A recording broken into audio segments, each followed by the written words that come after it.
Is your blog traffic flatlining? You might be making one of these 5 mistakes.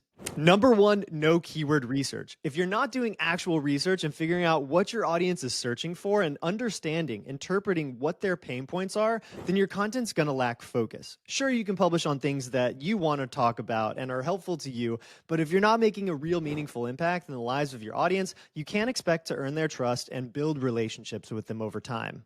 Number 2 is ignoring SEO basics, not having clear headings that weave in your target keyword phrase, missing a meta description or a meta title, not having body content that's structured for readability and scannability. We're talking here about bullet formatting. Make sure that your paragraphs aren't too long, just a few lines each, so that people are actually entertained and encouraged to keep reading throughout your content. Number 3 is writer's block and inconsistent posting. Google wants to see fresh content, which means both publishing new articles and updating your existing library of content. You need to remain consistent if you want to build trust with search engines and readers alike. Number 4 is poorly written content. If you have grammatical errors, spelling mistakes, this is the kind of thing that turns off both readers and search engines. Using AI tools is a really nice way to make sure you don't make some of these mistakes, but on the flip side, you need to make sure that you're weaving your own personal stories, examples, and lived experiences into the content, or it's going to sound really boring and dry.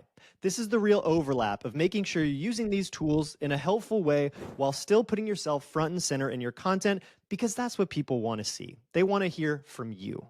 Last but certainly not least, the biggest mistake you can make is not promoting your content.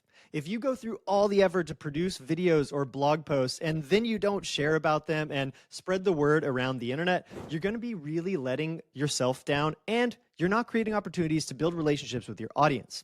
That's why it's super important to build up your presence on social media platforms where your audience spends their time and you have the opportunity to interact and engage with them. And then, of course, please start an email newsletter. Building relationships with your audience directly on an owned channel that you get to control how you show up in their inbox is a really smart way to make sure you're not dependent upon any one individual platform. And this creates a lot of opportunities for you to grow your audience and build deeper relationships with them over time.